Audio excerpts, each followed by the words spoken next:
where you've got to be. You've got those fresh tyres, but not in the middle of the track. You've got to dive down low. You've seen what Briscoe could have done. This is it. One lap. Oh, there goes Ryan Hunter-Reay and Ryan Briscoe. And Briscoe flies. Oh. Briscoe flips and flies. Watch this. Just a gap that closed again. It's Karam coming down. Hunter-Reay in the middle. And Ryan Briscoe, just the innocent bystander there down on the inside. And that nose just dove in like a dart into the grass. Absolutely. And flipped Briscoe. And there goes the 9 underneath Hinchcliffe. So Scott Dixon, he wasn't kidding around. He says, let's go back to racing.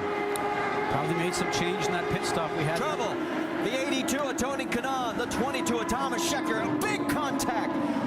And Tony is on his lid. Okay, Tony. Yeah.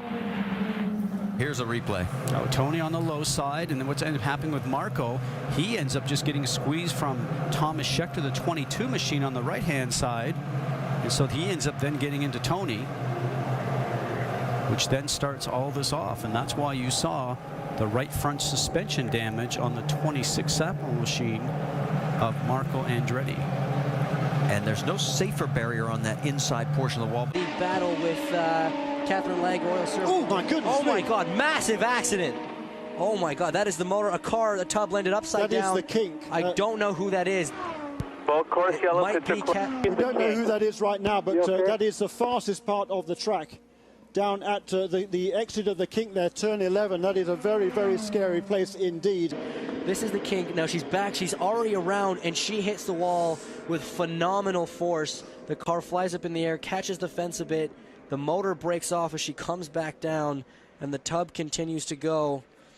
As the gearbox and the rear tires up in the air there, as the tub barrel rolls down the outside of the track there. There's your leader, Thomas Scheckter, followed by Sam Horn as part of the Penske team. Dan Weldon, the current points leader. Tony Kanaan sits in 4th. And Dario Franchitti, we've got a big yellow coming into turn 4. All kinds of debris, and it's the 33, the back end. That is Ryan Briscoe. Well, here it is again. Here's how they come into 3, Scotty. Actually, you can see on the very underside what a ride that was. Remember we had last year with Buddy Rice getting airborne coming out of turn 2 when they touched wheels. And here's the situation. Briscoe going underneath. Barron trying to come down on the racetrack. They both are going for the same piece of real estate. He's letting everybody go by. He's doing everything he can to save you. And Weldon, can he close? It's 3.6 seconds as they head through 1. Oh, we've got a crash. Oh, a wicked crash involving 2 cars at least. He's won it. He's going to win it. Franchitti has won it. Ryan Hunter-Reay involved in this. And that car is certainly destroyed, but you can see Mike moving inside the car. He's going on the inside of Ryan Hunter-Reay. This reminds me almost of Dan Weldon's crash here in turn 3 and 4 quite a few years ago. And the car is up into the fence, which is almost reminiscent of Kenny Brack's accident at Texas quite a few years ago, guys. Very, very lucky. Tony Kanaan, it'll be his 4th win this year, the first to 4. And his 11th. Nice job, TK. Nice job. Good job, guys. Nice job. Hey, Brooks. Happy birthday, brother.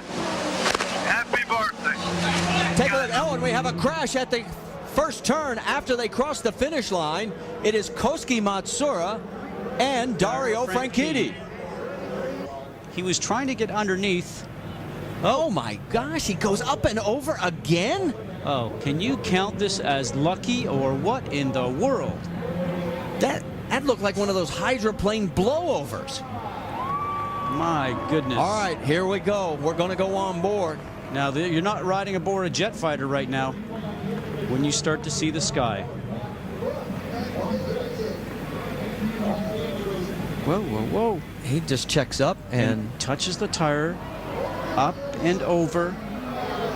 Reminds me of a ride in a fighter plane. Trouble, oh my goodness, what a huge crash.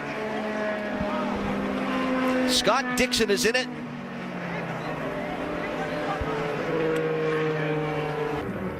As we watch the cars go through here, guys, the car on the very top Okay, which is Jay Howard. We're going to roll this through now. Well, look at Jay. He's already way off the line. He's off the dark patch of the racetrack, which we call the racing line. He's up in the gray. He's lost control of the car. He's hoping he's not going to hit the wall. He impacts the wall, comes off the wall, just misses the 10 of Tony Kanaan. Unfortunately, Scott Dixon is right there, up and over the front of the car.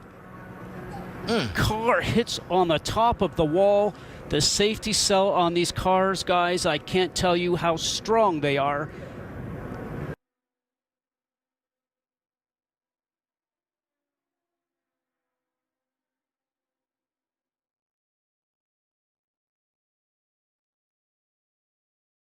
Under control. Oh, and this time, no. That's Rice upside down on the backstretch. He flipped up, got the car sideways. It got nosed higher in the air. Hey, buddy, can you hear us there? Here's what happened. Just at the beginning of your screen, you can see that he got his left rear touched by the right front of Darren Manning. As soon as the two tires touch, Paul, the rubber, then it just connects quickly and sends the car into the air. See, Buddy was just starting on his way down off of the turn, probably did not know that Darren was there. Dramatically, and Roberta didn't quite catch it quick enough, and then he caught some other stuff. And that road just starts flipping it. You know, Nellis Air Force Base, home of the demonstration team, the Air Force Thunderbirds, right across the street. They probably said, "Go ahead, just go ahead and apply power and get her out of here." Yeah, that might have showed straight up. That might have showed up on the radar. And the Himmelgarn Johnson machine now. Lyondike gets a challenge from contact. Down the backstretch. Lyondike goes over. Very, very fun. On top tater, but fortunately it didn't look like any. I think they're both going to be all right, actually. Just as long as it stays like Ari got upside down there, but didn't hit the contact of the wall. Boy, you're always scared when you have head, but from the in-car, I think they're both going to be okay. But boy, that was a very scary ride right there. Let's see what happened here a moment ago. Coming down the backstretch, 180 miles an hour.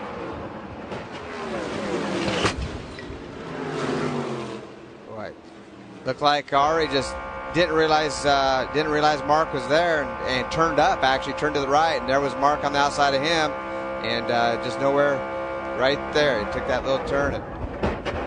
Right front wheel of Dan Weldon. Looked like Dan was just trying to move up towards the right just a little bit, and his right front wheel on his target machine got the Canadian Club machine up in the air. Well, Ryan Hunter-Reay able to go longer than everyone else, but he said on the radio, this better pay off with us staying out longer than everyone else. They talked about a wing adjustment. They vetoed that wing adjustment and a crash on the track. Huge crash on the front straightaway. Looks like Connor Daly and I believe Joseph Newgarden. Big hit coming into the tri-ovals. All right, let's go back and take a look. Up at the top of your screen, Connor Daly loose. Connor got loose. Oh! Connor just got loose, corrected, and went up into the track into Joseph, and now Joseph's upside down, and the front spins around, and Connor's car pushing it right into the wall, into the safer barrier. It's a good thing that was safer barrier and not concrete.